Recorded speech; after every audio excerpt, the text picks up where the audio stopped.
So with Ark Survival dropping on Nintendo Switch and just not really hitting with the Switch gamers when it came down to just the way the game looked, how it performed, it left a lot of Switch gamers upset with the game. And some could pull through it, some could play, some couldn't. So PixArk is merging Minecraft with Ark Survival, so you get that crafting aspect along with that survival aspect, merging those two together. And personally for me, I was looking out for this game just because I did enjoy Ark on Switch, even though it is one of the is the weakest version. But I wanted to make sure to see how this game was when you merge those two together.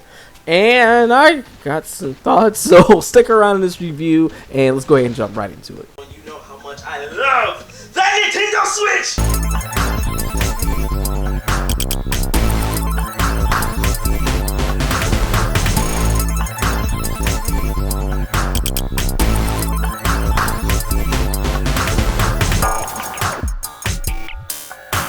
What's going on, Switch fam? It is your boy QKG, and today we're going to talk about PixArk for Nintendo Switch.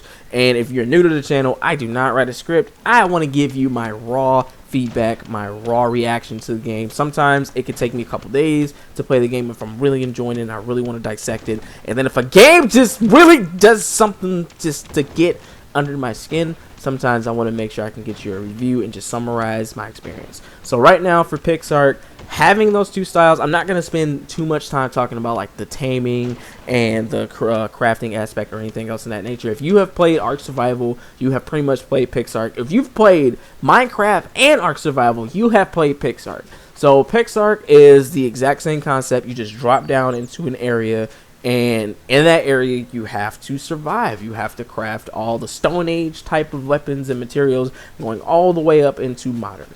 And the one thing that I think I've noticed in this game that I did not run into on Ark Survival, mainly just because I was running like a chicken because I was scared, is just because of the fact that this game will actually have like a little robot bobbing head thing to come out to actually give you a quest to do. So you can just kill one type of dinosaur or collect some type of material. You can go in and get rewards for it. I thought that was a pretty neat aspect in the game. Also, I mean, the game is visually looking decent. I mean, even though it's blocky graphics, it's not really difficult to do. But for the most part, the game runs decent, which I expected. And the game just looked clean. Didn't look muddy, didn't look grainy or anything like that. It was pleasant to look at. But that's honestly where it stops for me. Just because of the fact that Ark Survival on Nintendo Switch, I actually really did enjoy it. That was actually a game that was very decent for me personally, but at the same time I own a PC, so I wouldn't prefer to play the Switch version, especially when the PC version has a lot more work. And then I have a beefy build, so it does not bother me. But if Ark was the only, if you have a Switch and you want to play Ark, go right ahead. It's the full experience minus the online servers because it's only up to 64 players. Same with PixArk. And on Nintendo Switch, it's kind of populated. Honestly, not too much. You might get maybe 2 to 3 servers max that might have some players in it. But to be honest with you, PixArk didn't have any. It was very unpopulated. And then I went to the player hosted servers to see if that would have changed. And honestly, that really wasn't the case. I saw maybe a couple servers that had like 4 people in it. But when I first started playing Ark on Switch, I had at least a couple like lobbies filled with people. So that was pretty interesting to see that nobody really gravitated towards the game. And then the more and more I played and the more and more I explored, I started to see why. So one thing I will say is that this game doesn't seem like it was thought all the way through when it comes to merging those two styles, which is interesting. There are times it works and then there are times it doesn't. So when you merge that type of style, you have to nail it. So when you're actually going through the areas, you have ravines and then you have these big mountains, kind of like how actual Minecraft is. So getting down to the ravine sometimes is very, very difficult because there's a chance you're gonna snap your freaking ankles, like almost like Allen Iverson crossing you over. It's almost impossible for you to not snap your ankles or take some type of damage, because in order for you to try to build down there, it's very slow and tedious. It seems like there's some type of input lag on Switch. I have not tried any version of PixArk, but I have noticed when I'm trying to build up in Minecraft, I used to do it all the time back in like the 360 days. I would like throw down some blocks of cobblestone or whatever just to build myself up. In this game, I tried to do the exact same thing, and it did not work. I could build maybe 2 or 3 blocks, and then I would get glitched. into the block that I either just built or the one that's right underneath me. So I have to break that one and do it all over again, but then I keep getting glitched. So that is one thing that I noticed, is that there are mad glitches in this game. And then there was at one point to where like my camera just like bugged out to where like I couldn't look up. My character didn't want to move anywhere. And it was like right when my controller batteries died. So I don't know if that's a Switch issue or a PixArk issue. But either which way, it got me killed. Then also, the game is very, very wacky.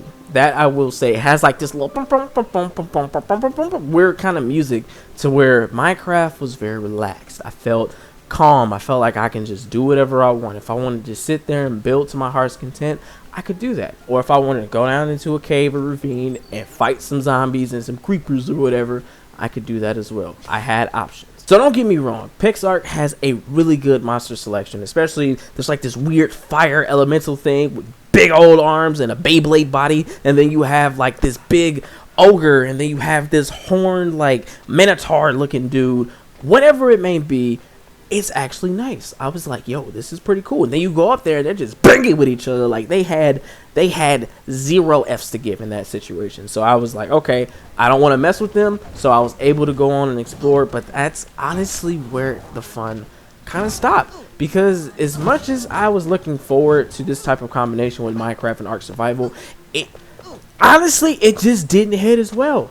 To be honest with you, the best way I can put it, it's like if you try to eat Domino's and then you go to Little Caesars, it just doesn't hit the same. It's just the flavors and whatnot is just not the same. To be honest, I even prefer to play Ark Survival on the Switch versus this game. And Ark Survival looks really, really muddy. Like it's really rough to look at, but just the overall feel of it, just seeing the ground shake when you see a stegosaurus walking around, or just the fear of seeing that alligator thing come up out the water, it was really good, man.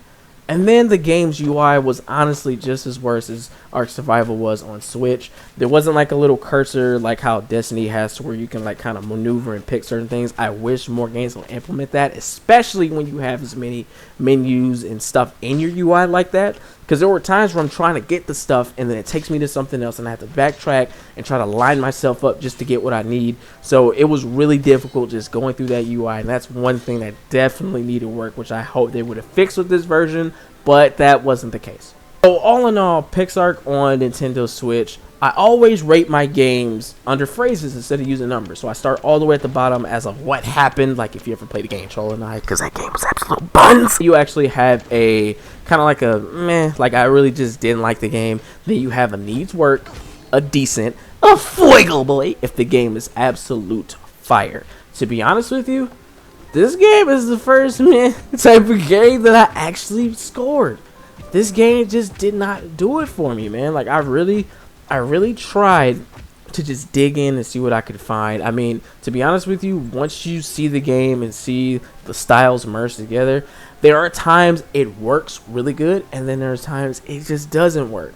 And I just don't see myself playing this game like at all. And then I picked this game up for $20 at GameStop on sale, and this was a brand new copy. It wasn't even used or anything. So if people are looking at this on the eShop for $40, bro, no, don't even do it. Find this game on sale, $20. I didn't feel cheated. I didn't feel like that was too high, too low, or anything like that. It was right in the middle. Some people may prefer $10, but that may be a little bit too much.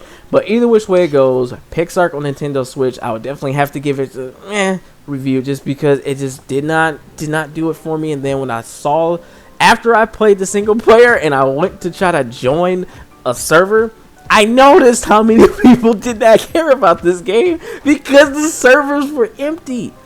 Even Ark Survival at least had 40 people in the server.